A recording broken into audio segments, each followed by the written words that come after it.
நாவில் வந்து நடம் புரிவாய் நீயே, எங்கேனும் பிழை இருந்தால் நீ பொறுப்பாய் இங்குதாயே. தமிழுக்கும் தமிழர்களுக்கும் என் சிரம் தாழ்ந்த வணக்கங்களை அன்போடு தெரிவித்து சிறப்பியா. எனக்கு தெரிந்து வண்ணங்களில் மட்டும் ஒற்றுமையாக இல்லாமல் எண்ணங்களிலும் ஒற்றுமையாக இருந்து ஒரு மன்றம் செயல்படுகிறது என்றால் நம் இளைய நிலா நற்பணி மன்றம் என்று சொல்லுகிற அளவுக்கு வெள்ளி விழா கடந்து பொன் விழா கடந்து இன்னும் நூற்றாண்டு விழாவை நோக்கி இந்த மன்றம் நடை போடுவதற்கு ஒரு நல்ல கைதட்டல் கொடுக்கல. எல்லாருடைய வாழ்த்து ஒலிகள் தான் அவர்களுக்கான ஊக்கமா இருக்கணும். உண்மையிலுமே அந்த இளைஞர் பட்டால மட்டுமல்ல, முதியோர்களும் இணைந்து ஆற்றுப்படுத்துகிற இந்த ஊருக்கும் இந்த மண்ணுக்கும் இந்த மக்களுக்கும் கோடி நன்றிகளை உங்கள் பாதங்களில் பதிவு செய்து கொண்டு நல்ல கைதட்டல. எல்லாரும் நல்ல கைதட்டுங்க. இளைய நிலா நற்பணி மன்றம். ஆமாண்ணே, எங்க ஊர்ல நாங்க ஒண்ணு வச்சிருக்கோம். என்னன்னு? Multiple boys club. Multiple boys club. அது என்னன்னு? அது வித்தியாசமா உள்ளது. நல்ல காசெல்லாம் வசூல் பண்ணுவோம். எந்த போட்டியும் நடத்த மாட்டோம். ஏன்? காசு போயிரும்ல. எல்லாருக்கும் எல்லா பசு பணமும் வசூல் பண்ணி மொத்தம் 35 பேர் உறுப்பினர். செல்போன் பரிசு நாங்களே கொடுத்துக்குருவோம். உங்களுக்குள்ள டிஷர்ட் இதே மாதிரி தான். ஊதா கலர் டிஷர்ட் எல்லாருக்கும் வாங்கி கொடுத்தோம். லைன்ல நின்று செல்லு வாங்குறான்னு சொன்னேன். ஒருத்தர் 150 ரூபாய்க்கு ஊதா கலர் டிஷர்ட் வாங்கி போட்டு செல்ல ஒன்று வாங்கிட்டு போயிட்டாயா. ஒருத்தனுக்கு பத்தாம இருக்கு. யாருன்னு கேட்டா தலைவருக்கு பத்தல. அப்படிலாம் இல்லாம அவ்வளவு செலவு பண்ணி இந்த விழாவை கொண்டாடிய பாருங்க. இந்த மக்கள் மகிழ்ச்சியாக இருக்கக்கூடிய அந்த முக மலர்ச்சி தான் இந்த இளைய நிலா நற்பணி மன்றத்தினுடைய வெற்றி.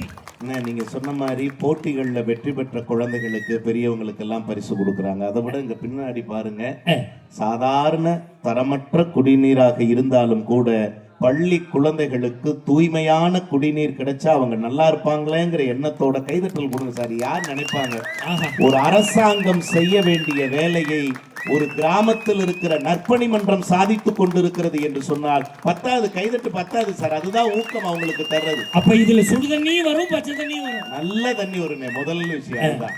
நல்ல தண்ணி வரும். இன்னும் சொல்லட்டுமா, அன்னை தெரசாதான் சொல்லுவாங்க, தேவைக்காக நீளுகிற கைகளை விட சேவைக்காக நீளுகிற கைகளுக்குத்தான் இறைவன் அருள்பாலிப்பான் அப்படின்னு. அந்த சேவை கரங்களாக இருக்கிற இந்த அற்புதமான சகோதரர்களுக்கு மீண்டும் மீண்டும் வணக்கங்களை சொல்லி. எப்படி சிறப்பா சொல்றீங்க. ஆமாண்ணே, அந்த 2 வாட்டர் பியூரிஃபையர் ஆமா வாங்கி கொடுத்துருக்காங்க. உங்களுக்கு அந்த உயர்வான எண்ணம் இருக்கு. உண்மைண்ணே. நீங்க 2 பேரும் பேசிக்கிறாங்க. நம்ம பக்கம் தான் வச்சிருக்கா. ஒன்னு உனக்கு ஒன்னு எனக்கு. இவ்வளவு பெரிய சீட்டிங் குரூப்பா கூட்டி வந்து வச்சுக்கிட்டு அது பாரு. என் மக அத கேட்காது. ஏன் போக முடியாது. இவன் கேட்பான். ஏன்னா அலேக்கா தூக்கி மலேக்கா தூக்கிட்டு போய். உண்மை நடுவர் அவர்களே, இவ்வளவு ஒரு அரை மணி நேரத்துக்கு மேல தம்பி பேசினான்ல, 42.25 நிமிஷம் பேசினான்ல. உங்களுடைய பெருமையை ஒரு வார்த்தை நம்முடைய காசிபாளைய மண்ணுல பேசினானே சொல்லலையே. ஒரு வார்த்தை சொல்லணும் இல்லையே. தேவகோட்டை மகாராஜன்னா யாரு? ஊருக்குள்ள அவருக்கு என்ன பேர் சொல்லணுமா இல்லையா? சொல்லணுமா இல்லையா? சொன்னானா இல்லையா? சொல்லல. உங்க தம்பின்னா நீங்க அனுமதி கொடுத்தீங்கன்னா நம்ம காசிபாளைய மண்ணுல உங்களுடைய பெருமையை தேவகோட்டை மகாராஜன்னா யாரு? ஊருக்குள்ள அவருக்கு என்ன பேர்? என்னைய பத்தி பேசுறதுக்கு அனுமதியா கேட்கணும். உங்களைய பத்தி பேசுறதுக்கு உங்க கிட்ட அனுமதி வாங்கிட்டு சொல்றேன். என்னைய கேட்காம என்னென்ன பத்தி என்னென்னமோ சொல்றானு சார். நான் இங்க மண்ணுல நம்ம காசிபாளைய மண்ணுல இருக்கிற எல்லாருக்கும் சொல்றேன், உங்களுக்கும் சொல்றேன். அனுமதி கேட்காம காசி முதல் சிவகாசி வரைக்கும் அனுமதி இல்லாம சொல்றாங்க. நடுவர் அவர்களே, சிவகாசி எப்பவுமே அனுமதி வாங்கவே வாங்க. நான் கேக்குறேன், ஒரே ஒரு வார்த்தை சொல்றேன். நம்ம காசிபாளைய மண்ணுக்கும் சொல்றேன், உங்களுக்கும் சொல்றேன். என்ன தெரியுங்களா? உங்களை பத்தி ஏதோ குறை சொல்லுவாங்கங்கிறீங்க. நான் சொல்றேன் சார், இது உண்மை. நான் மட்டும் கைதட்டுங்க. குறைக்காத நாயும் இல்லை, குறை சொல்லாத வாயும் இல்லை. நீங்க எது செஞ்சாலும் குறை சொல்றதுக்கு அவர்கள் இருப்பாங்க. இன்னொரு சொல்ற நடுவர் அவர்களே, குறை சொல்லுகிற வாயை ஒரு செங்கக்கல்ல வச்சு அடைச்சிங்கன்னா கூட இந்த செங்கல் இன்னும் கொஞ்சம் வெந்திருக்கலாம்னு அது ஒரு குறை சொல்லதான் செய்யும். அது உண்மை.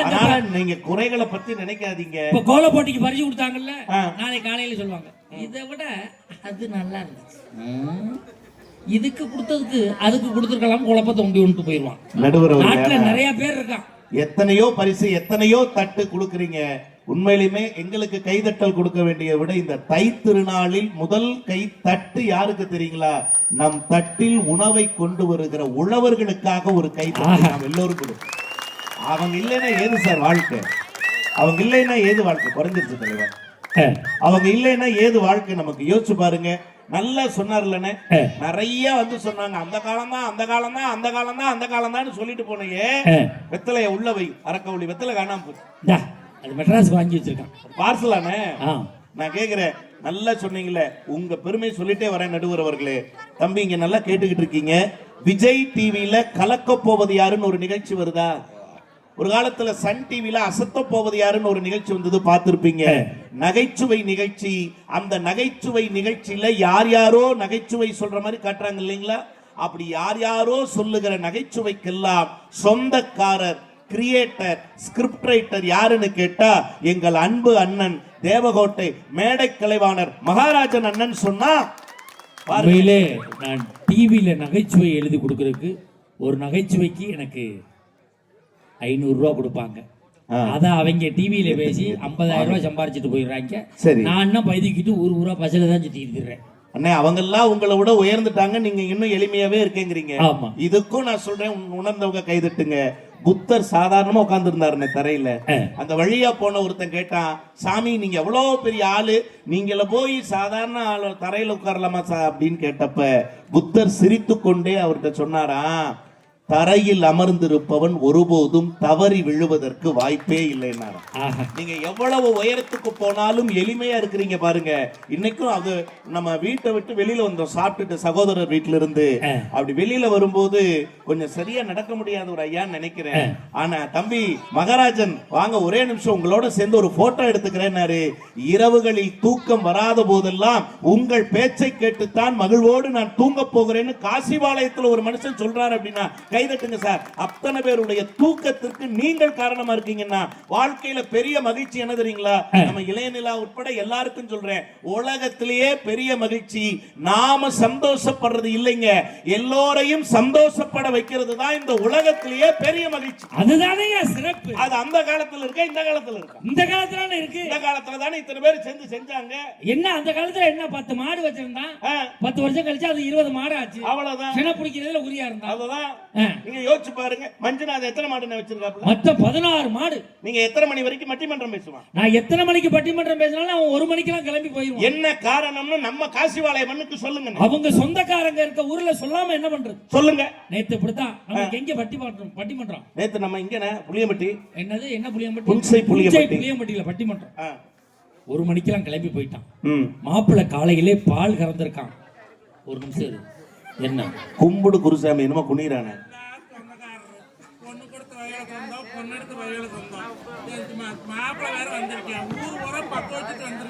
அதை இங்கதான் சொல்லணும், இங்கதானே சொல்லணும். மாப்பிள்ளை விடிய காலம் 4 மணிக்கு போய் பால் கறந்திருக்காரு. 1/2 மணி நேரமா பாலே வரல. என்னன்னு லைட்டை போட்டு பார்த்துருக்கா. மாப்பிள்ளை பசுமாடை விட்டுட்டு காலமாட்டுல போய் இழுத்துக்கிட்டு இருக்கான்.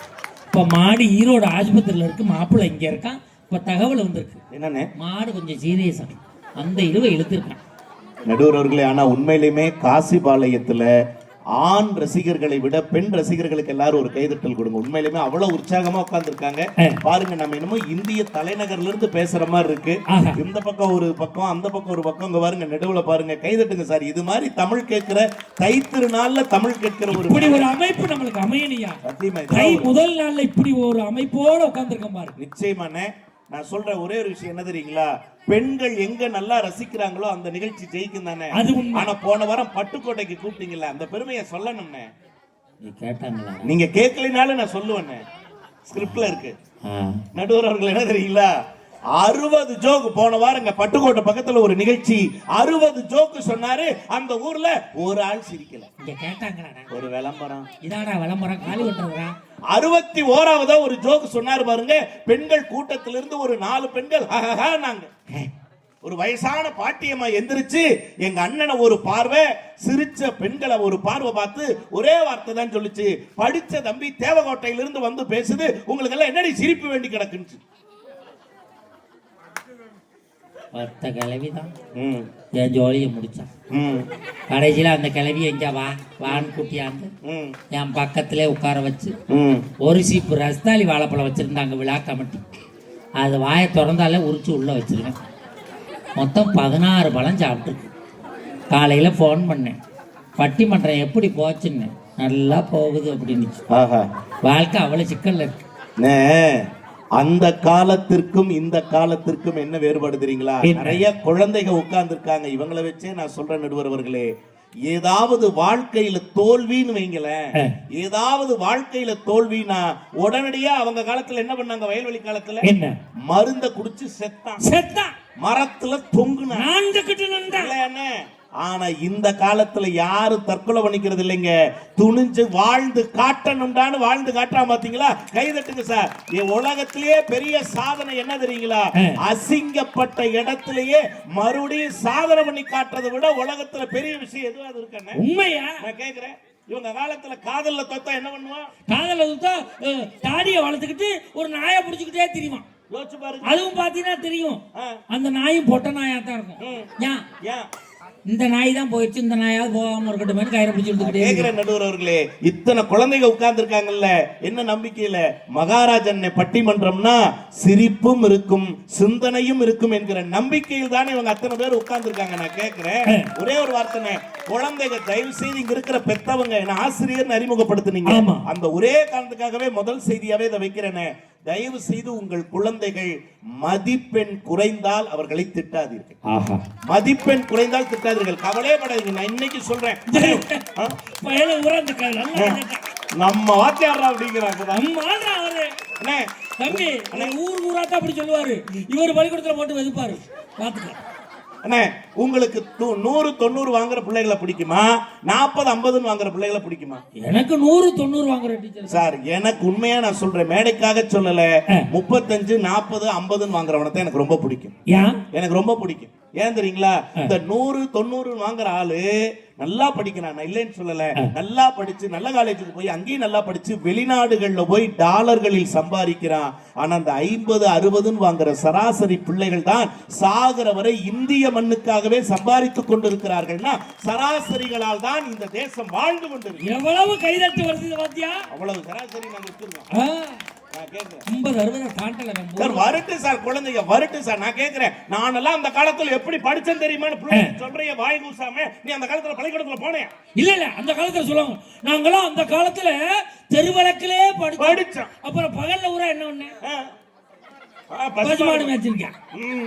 சொல்லுவாங்க பாருங்க. அந்த காலத்துல நாங்கெல்லாம் காசி வளையத்துல இருந்து கோபிக்கு நடந்தே போனோம். ஓ விதி நடந்து போனேன். இப்ப நடந்து போனா லூசு பையன் சொல்ல மாட்டாங்க. அந்த காலத்துல ஒரு பவுன் தங்கம் வெறும் 300. அப்புறம் என்ன 800 பவுன் அப்ப வாங்கி வச்சேன். அப்ப விதி இல்லாம தான் இருந்தேன். இப்ப சொன்னேன் ஒரு ஏக்கர் அப்புறம் 4500 என்ன 10 ஏக்கர் வாங்கி வச்சா அப்ப விதி இல்லாம தானே இருந்தேன். இன்னைக்கு இருக்க வாழ்க்கைய பேசியா அத சொல்லுங்க. நான் கேக்குறேன், வெத்தலை உடனே காம்பு வாங்கி தின்னுட்டு தரேன் பேசாம. இதுல வேற ஒரே டீம் வெத்தல உடம்பு காம்பை பிடிச்சு கொடுக்கும் போது சாப்பிட வேண்டிய காம்பு தரகட்டே சாப்பிடவே மாட்டேன். நான் கேக்குறேங்க, குழந்தைகள் ஏன் தெரியுங்களா மதிப்பெண் நான் சொல்றேன். மதிப்பெண்ணை பெறுகிற குழந்தைகள் நல்ல குழந்தைகள் தான். அதை விட மதிப்பான எண்ணங்களோடு இருக்கிற குழந்தைகள் ரொம்ப ரொம்ப நல்ல குழந்தைகள். யோசிச்சு பாருங்க, ஒரு காலத்துல நீங்க என்ன சொன்னீங்க குழந்தைகள்கிட்ட? நீ டாக்டர் ஆகணும். நீங்க சொல்றாங்க நீ டாக்டர் ஆகணும், நீ கலெக்டர் ஆகணும், நீ இன்ஜினியர் ஆகணும், நீ வக்கீல் ஆகணும். பையன் சொல்றான் நான் ஒண்ணும் ஆக மாட்டேங்கிறான். ஏண்டா ஒண்ணும் ஆக மாட்டேன்? ஒரு மனுஷன் எப்படி இத்தனை பேர் ஆக முடியும் கேக்குறான். அதான உண்மை. நான் கேக்குறேன், டாக்டர் ஆகணும், வக்கீல் ஆகணும், கலெக்டர் ஆகணும், எல்லாம் ஆகுங்க. ஆனா எந்த பெற்றோராவது சொன்னீங்களா அந்த காலத்துல தங்கம் நீ முதல்ல நல்ல மனுஷன் ஆகணும்டான்னு யாரு சார் சொன்ன? குடும்பத்துல எங்க சொல்லி கொடுக்குறோம். ஆனா இந்த காலத்துல பெற்றவங்க மாறிட்டாங்க. உண்மையிலே தம்பி, நான் என் பையன் ஒருத்தர் இருக்கான் சார், 10வது படிக்கிறான், 10th படிக்கிறான். ஒரு வருஷமா சொல்றேன், தம்பி நீ டாக்டர் ஆயிரு. சரி, காசு இருக்கு, தாத்தா சம்பாதித்த சொத்து இருக்கு, ஆஸ்பத்திரி கட்டணும், டாக்டர் ஆகடான்னு சொல்லிக்கிட்டே இருக்கேன். சரி, இன்னைக்கு பை தூக்கிட்டு கிளம்புனேன். கூப்பிட்டு சொன்னான், அப்பா தை பிறந்துருச்சு, நீ ஆஸ்பத்திரியை கட்டு அப்படின்னா. நீ டாக்டர் ஆயுர்வேடான்னு கேட்கிறேன். கான்ஃபிடன்ஸ். நான் டாக்டர் ஆயுர்வேடான்னு கேட்கிறேன். நான் டாக்டர் ஆகட்டினாலும் டாக்டர் பண்ண தோது பண்ணி கல்யாணம் பண்ணிடுவோம், நீ ஆஜிபத்திரியை கட்டுங்கிற ஐயா. என் பொட்டாடி சொல்றா அப்பனுக்கு உள்ள தப்பாம மகனா இருந்தா என்ன, டாக்டர் மருமகளா இருந்தா என்ன, நம்மளுக்கு என்ன கட்ட வேண்டியது ஆஸ்பத்திரி, குடும்பத்துல ஒரு டாக்டர். ஆஸ்பத்திரியை கட்டினோம்னா அந்த உமானத்தை அங்க வந்து படுத்து கிடக்க போறாங்க. நம்மளுக்கு வருமானம் தானே, ஏத்தமா இருக்குமா உங்களுக்கு, அவ்வளவுதான். ஏத்தமா வரட்டும் இறக்கமா வரட்டும், நம்மளுக்கு என்ன. நான் கேக்குறேன் நடுவர் அவர்களே, நான் சொல்றேங்க, குழந்தைகளிடத்துல வெற்றிக்கும் தோல்விக்கும் என்ன வேறுபாடு தெரியுங்களா? வெற்றி என்பது நம்மை மகிழ்ச்சி அடைய வைக்கும், தோல்வி என்பதுதான் நம்மை சிந்தித்து வாழ வைக்கும்னு இந்த கால தலைமுறைகளுக்கு சொல்லுங்க.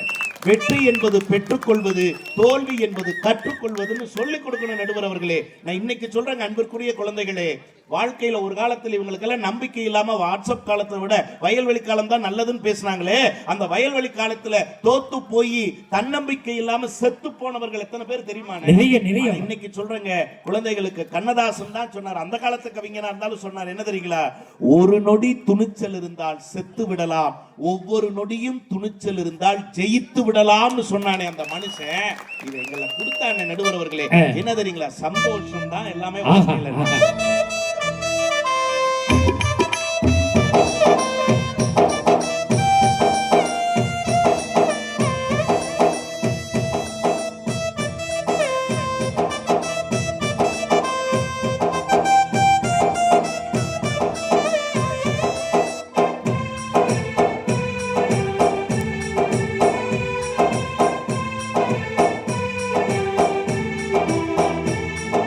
சந்தோஷம் சந்தோஷம் வாழ்க்கையில் பாதி பலம், சந்தோஷம் இல்லை என்றால் மனிதற்கு ஏது பலம். புயல் மையம் கொண்டால் மழை மண்ணில் உண்டு, எந்த பூவை உள்ளும் சிறு புன்னை உண்டு. ஓ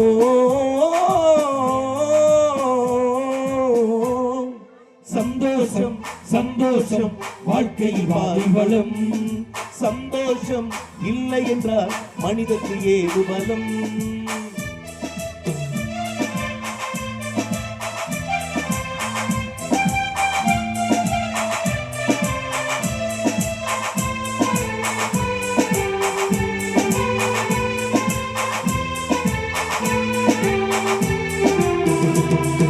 வெற்றி போலவே சிறு தோல்வியும் நல்லதடி, இழையும் புன்னகையால் நீ இருட்டுக்கு வெள்ளையடி, குற்றம் சொல்லாமல் ஒரு சுற்றம் இல்லையடி, இழையும் புன்னகையால் நீ இருட்டுக்கு வெள்ளையடி, தவறுகள் பண்ணி பண்ணி திருந்திய பிறகுதான் நாகரிகம் பிறந்ததடி, தவறுகள் குற்றமல்ல சரிவுகள் வீழ்ச்சி அல்ல பாடம்படி பவன கொடி, உள்ளம் என்பது கவலைகள் நிரப்பும் குப்பை தொட்டி இல்லை, உள்ளம் என்பது பூந்தொட்டியானால் நாளை கவலை இல்லை, புயல் மையம் கொண்டால் மழை மண்ணில் உண்டு, எந்த தீமை கொள்ளும் சிறு நன்மை உண்டு.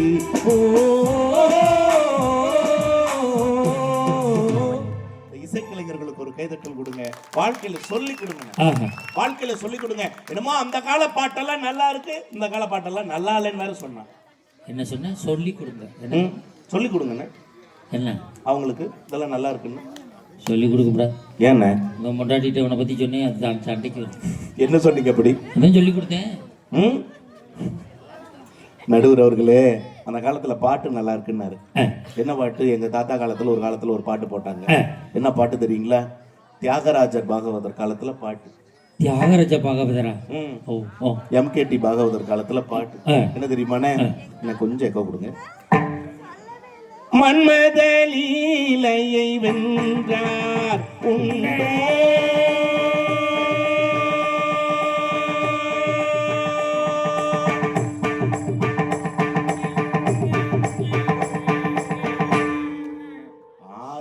கழிச்சுதான் எங்க அப்பா பிறந்தார். ஏன் 6 வருஷம் கழிச்சு பாட்டிக்கு ரீச் ஆகல? அதுக்கப்புறம் எங்க அப்பாவுடைய காலம், கண்ணதாசனுடைய காலம். காலங்களில் அவள் வசந்தம், கலைகளிலே அவள் ஓவியம், மாதங்களில் அவள் மார்கழி, மலர்களிலே அவள் மல்லிகை, காலங்களில் அவள் வசந்தம். 2 வருஷம் வருஷத்துல நான் பிறந்தேன். ஓஹோ. உண்மையிலுமே இப்ப 3 வருஷத்துக்கு முன்னாடி எனக்கு திருமணம் ஆச்சு. ஆமா. நீங்க கூட வந்தீங்க. ஆமா. 3 வேளை நல்லா சாப்பிட்டீங்க. ₹1 கூட மை வைக்காம போனீங்க. இவன்கிட்ட கொடுத்தனே எழுதலையா? இந்த வேலைக்கு அந்த ஓனானா சாட்சி. இந்த ஓனாண்டியை நம்பி தானே ஓடிக்கிட்டு இருக்க வண்டி. வேலையே இருக்கு. நான் கேட்கிற நடுவர்கள், இப்ப மனைவியை பார்த்து இன்றைய காலத்துல மன்மதலீலையை வென்றார் உண்டோ?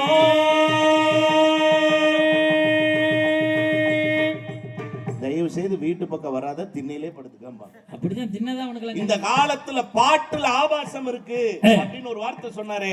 நான் இத்தனை ஆண்கள் பெண்கள் என் அன்பிற்குரிய சகோதரிகள் உட்கார்ந்து இருக்காங்க. இப்போ ஒரே ஒரு காதல் பாட்டு தான், கணவன் மனைவி பார்த்து பாடுற பாட்டு தான். ஒரு வார்த்தை ஆபாசம் இருக்குன்னு சொல்லுங்க. இனிமேல் இந்த மேடையில இந்த காலத்துக்காக நான் பேசல. ஆபாசம் இல்லாத பாடலாம் இருக்குன்னு ஒரே ஒரு பாட்டு, குடும்பத்தோட கேட்கக்கூடிய ஒரு அருமையான பாட்டுனே. தேவர் மகன் ஒரு படம் வந்துச்சா? வாலி அவர்கள் எழுதின ஒரு அற்புதமான வரினே. இந்த பக்கம் கமலஹாசன், அந்த பக்கம் ஜானகி அம்மா 2 பேர் சேர்ந்து பாடுவாங்க. சத்தியமா சொல்றேன், இதுல ஒரு வார்த்தையாவது ஆபாசம் இருக்கான்னு கேட்டு பாருங்க. கொடுங்க.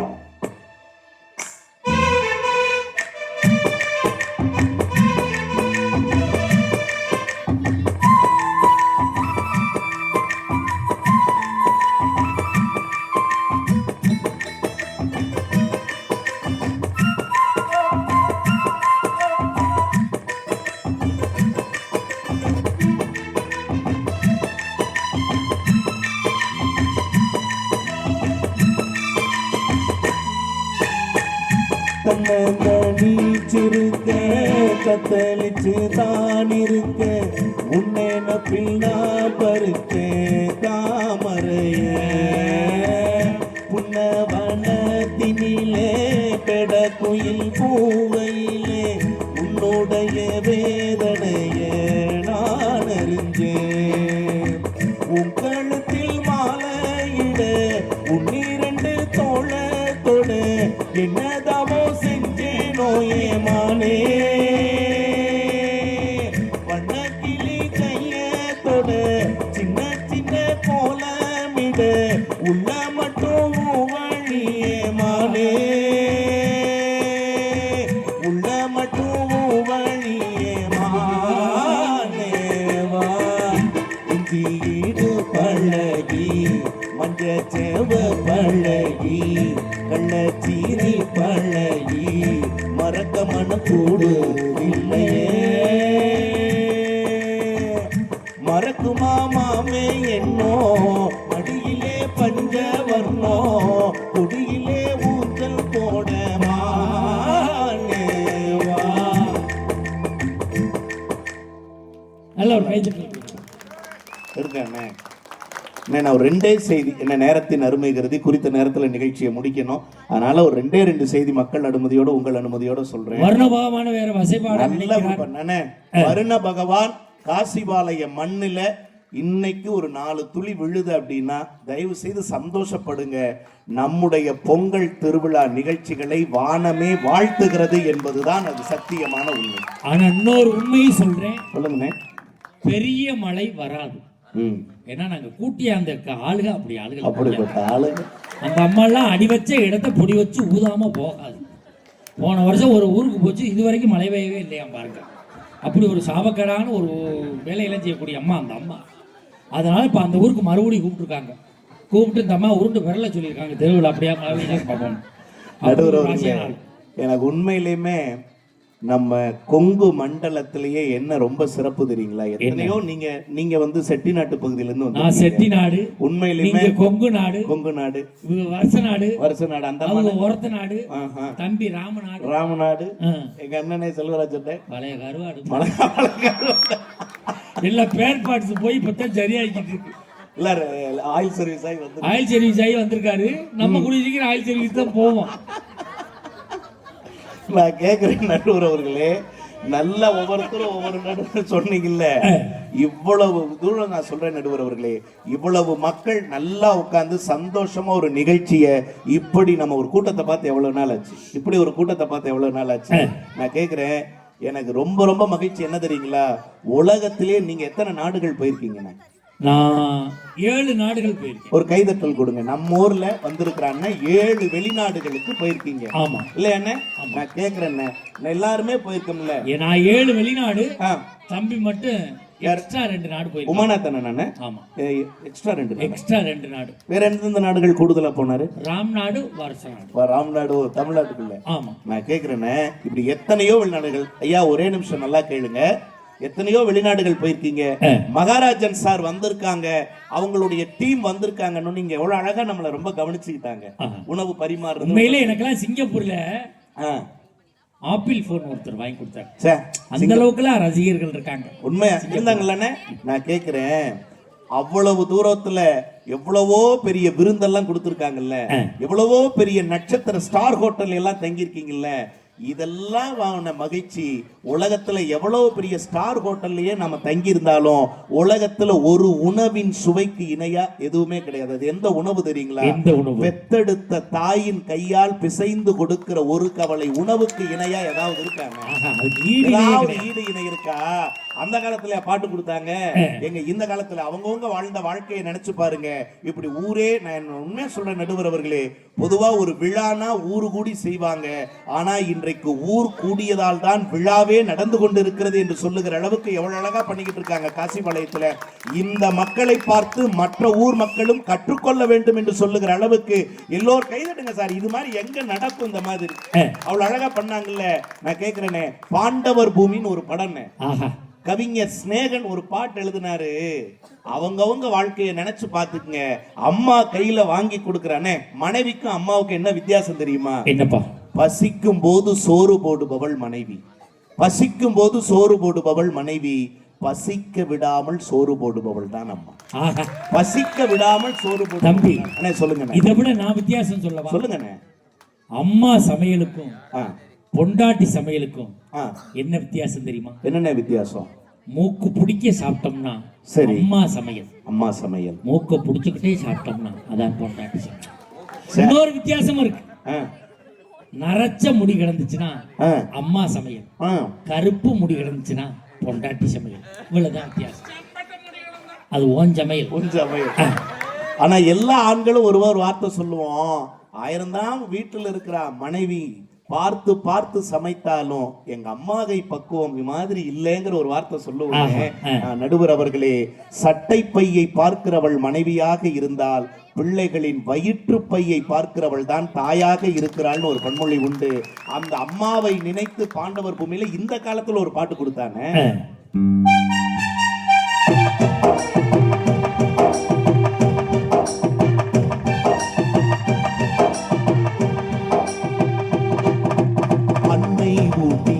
சோற்றில் ஆயில் முழுக்க பசி மறந்தோம், ஒற்றை கண்ணில் அடிபட்டால் 10 கண்ணில் பலி கண்டோம்.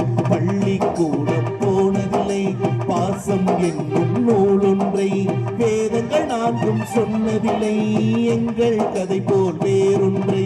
கண்களும் அழுதிட பழகவில்லை, கருப்பா சிவப்பா தெரியவில்லை, கவலைகள் இதுவரை முளைத்ததில்லை, காரணம் எதுவென தெரியவில்லை. சேகரித்து வைப்பதற்கு தேவை என்ன எதுவும் இல்லை, இறைவனுக்கும் எங்களுக்கும் இடைவெளிகள் இருந்ததில்லை. நிலவுகள் கூடி காசிபாளையத்தில் வாழ்ந்தது பொற்காலம், அவரவர் வாழ்க்கையில் 1000 மாற்றங்கள். நெஞ்சில் நினைந்திட திரும்பிடும் ஏக்கங்கள். அது ஒரு அழகிய நிலா காலம், கனவினில் அடிக்கடி உலா போகும். அது ஒரு அழகிய நிலா காலம், கனவினில் அடிக்கடி உலா போகும். நிலவுகள் கூடி பூமியில் வாழ்ந்தது அது ஒரு பொற்காலம், அவரவர் வாழ்க்கையில் 1000 மாற்றங்கள். நினைந்திட திரும்பிடும் ஏக்கங்கள். காலம் நல்லா இல்லையானே? ஒரே ஒரு செய்தியோட மட்டும் நான் முடிச்சிடறேன் ஒரே நிமிஷத்துல. அண்ணே, இத்தனை பெண் குழந்தைகள் உட்கார்ந்து இருக்காங்க, என் தாய்மார்கள், என் சகோதரிகள், என் பாட்டி வயதில் இருக்கிறவங்க எல்லாம் இருக்காங்க. ஒரு காலத்துல ஒரு பெண் இப்படி வீட்டை விட்டு வெளியில் வர முடியுமா? கண்டிப்பா முடியாது. வீட்டை விட்டு பெண்கள் வெளியிலேயே வர முடியாதுன்னு அடுப்பூதும் பெண்களுக்கு ஒரு படிப்பு எதுக்குன்னு கேட்டது வயல்வெளி காலம். ஆனா எங்க வாட்ஸ்அப் காலத்துல என்ன பண்ண தெரியுங்களா, 2 வருஷத்துக்கு முன்னாடி நந்தினிங்கிற ஒரு பெண் குழந்தை 12ஆம் வகுப்பு பொது தேர்வுல திண்டுக்கல் மாநகரத்துல 600க்கு 600 மதிப்பெண் பெற்று சாதனை படைத்தாள். அப்படின்னா பொம்பளை புள்ளைக்கு எதுக்குடா படிப்புன்னு கேட்ட வயல்வெளி காலத்தை விட பொம்பளை புள்ள படிச்சாதான்டா படிப்புன்னு சொல்ற அளவுக்கு இன்னைக்கு கொண்டு வந்து விட்டாங்களா இல்லையா? ஆமா. ஒரு காலத்துல 2 பெண் குழந்தை பிறந்தா என்ன சொன்னாங்க? என்ன சொன்னா? இத பெண் குழந்தை பிறந்ததா முடிஞ்சு போச்சுன்னா 3 பொம்பளை பிள்ளையா பெத்தவனுக்கு முச்சந்தியில தான் சோறுனா, 4 பெண் பிள்ளை பெத்தவனுக்கு நடுத்தருவுல தான் சோறுனா, 5 பெண் பிள்ளையா பெத்தா அரசனும் ஆண்டியாவான்னு சொன்னானா இல்லையா? கண்டிப்பா. ஆனா இன்றைக்கு மாறிடுச்சு நடுவர் அவர்களே. தங்க மீன்கள் ஒரு படம் வந்தது, எத்தனை பேர் பாத்தீங்க? கைதட்டல் கொடுங்க. தங்க மீன்கள் படம். அதுல ஆனந்த யாழை மீட்டுகிறாய், அதில் அன்பெனும் மழை துளி கூட்டுகிறார், 1000 மழை துளி கூட்டுகிறார். நான் கேக்குறேனே, அந்த பாட்டுக்கு தேசிய விருது கொடுத்தாங்க. அதுல ஏன் தேசிய விருது கொடுத்தாங்கன்னு கேட்டா, இங்க இருக்கிற என் அன்பு சகோதரிகளே, அன்பு பெண் குழந்தைகளே, உங்க அப்பாக்கள் எல்லாருமே ராஜாக்களாடா, பெரிய அரசர்களா? இல்ல இல்ல. நடுத்தரமோ ஏழையோ கூலியோ மாச சம்பளம் வாங்குறவங்களா இருக்கலாம். ஆனா மனசாட்சியோடு நான் அண்ணன் சொல்றது உண்மைனா மட்டும் கைதட்டுங்க. நம்ம அப்பாக்கள் யாருமே பெரிய ராஜாக்கள் இல்ல. ஆனால் உங்கள் அத்தனை பேரையும் அவர்கள் இளவரசிகளாகத்தான் இன்றைக்கு வளர்த்து கொண்டிருக்கிறார்கள். உங்கள் அத்தனை பேரையும் இளவரசிகளாகத்தான் வளர்த்து கொண்டிருக்கிறார்கள். காரணம் என்ன தெரியுமா நடுவர் அவர்களே? ஒரு அப்பன் எந்த நம்பிக்கையில தான் பிள்ளைய படிக்க அனுப்புறான், அது ஆண் பிள்ளையா இருந்தாலும் பெண் பிள்ளையா இருந்தாலும், நாம வாழாத வாழ்க்கைய நம்ம பிள்ளை குட்டியாவது வாழட்டும்ங்கிற நம்பிக்கையில தானே நடுவர் அவர்களே இந்த காலத்துல பள்ளிக்கூடத்துக்கு அனுப்புறாங்க. இந்த காலத்துல பள்ளிக்கூடத்துக்கு அனுப்புனீங்களா? வேப்ப மர உச்சியில் நின்னு பேயொன்னு ஆடுதுன்னு விளையாட போகையிலே சொல்லி வைப்பாங்கன்னு மூட நம்பிக்கையை விதைத்தது அந்த காலம். பிள்ளைகளின் அறிவு கண்களை திறந்து விட்டதுதான் எங்கள் வாட்ஸ்அப் காலம் என்று சொல்லி நடுவர் அவர்களே, வெள்ளைக்காரன் 187 வருஷம் நம்மளை அடிமைப்படுத்தினானே. ஆனா அதே வெள்ளைக்காரன அவனுடைய விளையாட்டான செஸ்ங்கிற சதுரங்கத்துல 16 வயதான குகேஷ்ங்கிற ஒரு தமிழ் பையன் அவனையே அடிமைப்படுத்தி காட்டினது எங்கள் வாட்ஸ்அப் காலம் அப்படின்னு சொன்னா நடுவர் அவர்களே, சாதனையாளர்களுக்கு வரவேற்பு கொடுக்கிற வாட்ஸ்அப் காலத்திற்கு நீங்கள் உங்கள் தீர்ப்பை வழங்குமாறு கேட்டுக்கொண்டு, ஆண்டுதோறும் எங்களை மதித்து அன்போடு நிகழ்ச்சி தருகிற அத்தனை பெருமக்களின் இதயங்களுக்கும் எங்கள் அன்பு மலர்களால் காணிக்கை செய்கிறோம் என்று சொல்லி நல்வாய்ப்புக்கு நன்றி கூறி விடைபெறுகிறேன். அனைவருக்கும் இனிய தை திருநாள் நல்வாழ்த்துக்கள். நன்றி, வணக்கம். அருமையான பேச்சு, அருமையான பாட்டு. நல்ல ஒரு கைதட்டல் கொடுங்க பாப்பா. மழை வந்துச்சு, மழை பெஞ்சிச்சா? நான் சொன்னல பெய்யாது. அடுத்து இந்த அம்மா எந்திரிக்கும், அது யூட்டர்ன் போட்டு ஈரோடு மாவட்டத்தை விட்டே போயிடும். திருப்பி அது வர்றதுக்குன்னு 2 நாள் ஆகும். அப்படி ஆளு. ஆனா இந்த அம்மா அப்படி கிடையாது. இது வந்துச்சுன்னா இது மாதிரி தூரலே விழுவாது. அப்படி ஒன்னொன்னு மட்டமில்லாத ஆட்கள். அப்படி ஆழத்துல செட்டப் பண்ணி வச்சிருக்கேன். இந்த அம்மாலாம் அவ்வளவு குலுக்கி சிரிக்குதுன்னா என்ன காரணம்? சிரிக்காட்டினா காசை பிடிச்சி போடுவேன் சம்பளத்தில். அதனால இவங்களே சிரிப்பாங்க, இவங்க கை தட்டுவாங்க. அவன் இது வரைக்கும் 2 டீ குடிச்சிருக்கான். ஒரு டீ தான் அளவுடு. 2வது டீக்கு 10 ரூபா பைசலில் பிடிப்பேன். நீ குடிக்கலைங்கிறக்கா உனக்கு 10 ரூபா சேர்த்துற மாட்டேன். வாழ்க்கை அவ்வளவு சிக்கல் இருக்குங்க. ஒரு காலத்துல கோபுர தரிசனம் கோடி புண்ணியம்னாங்க. ஒரு காலத்துல பைக்ல போறவன் கோயில் கோபுரத்தை பார்த்தா பைக்கை நிப்பாட்டிட்டு கையெடுத்து கும்பிட்டான். இன்னைக்கு அப்படியா பண்றான்? ஒத்த கையில பைக்கை ஓட்டிட்டு ஒத்த கையில மாரியம்மாக்கு சுடுறான். மாரியம்மா, நான் ஈரோடு போய்கிட்டு இருக்கேன். இவர் போய் உண்டியல்ல 1 ரூபா போட்டா லேட் ஆயிருமா, 1 ரூபாய் சுண்டி விடுறார். மாரியம்மா டேக்கி. மாரியம்மா ரிட்டர்ன்ல ஒரு சுண்டு அண்ணன் பைபாஸ்ல மல்லாக்க படுத்து கிடக்கிறாரு. நெத்தியில போய் 1 ரூபா ஒட்டுது. தெய்வத்தை தெய்வமாக பார்க்க வேண்டும். தெய்வத்திட்ட நம்ம ஒண்ணு செஞ்சோம்னா தெய்வம் நம்மளுக்கு 10 செய்யும். அப்படி இருக்கணும். இன்னைக்கு அப்படியா இருக்கான்? நேற்று எங்க ஊர்ல ஒரு அம்மா 10 ரூபாய மாரியம்மன் கோயில் உண்டியல்ல போட்டு 10 லட்சம் ரூபாய்க்கு கோரிக்கை வைக்குது. 10 ரூபா போட்ட ஒரு லட்சம் ரூபாய் கேட்கலாம்ல. அவர் எவ்வளவு பேருக்கு தான் கொடுக்குறது? 10 ரூபாய் போட்டு விட்டு எனக்கு வீடு வேணும், கார் வேணும், வீடு வேணும், கார் வேணும். கடைசியில் கொஞ்ச நேரம் ஆச்சு, எனக்கு பேரம் பிறக்கணும், எனக்கு பேரம் பிறக்கணும், எனக்கு பேரம் பிறக்கணும். விட்டேன் ஒரு அறை, உனக்கு பேரனே பிறக்க மாட்டான் அப்படின்னு. ஏன்மா, ஏன் சார் அப்படின்னு கேட்டுச்சு. உன் மருமையை வெளிநாட்டில் இருக்கேன், அவனை முதல்ல விசா போட்டு இங்கே வர சொல்லு, அதுக்கப்புறம் நீ இதுக்கான முயற்சியில் ஈடுபடும். நீ இப்படி போட்டு வேண்டிட்டு எப்படி நடக்கும்? இல்லாத செய்யலாமா? வாழ்க்கை இன்னைக்கு நல்லா இருக்கா? இன்னைக்கு என்ன பாட்டு போடுறான்? பாட்டு சரியில்லை, ஒரு பாட்டு போட்டிருக்கான். ஏ சிங்கினமா நீ சிங்கினமா நீ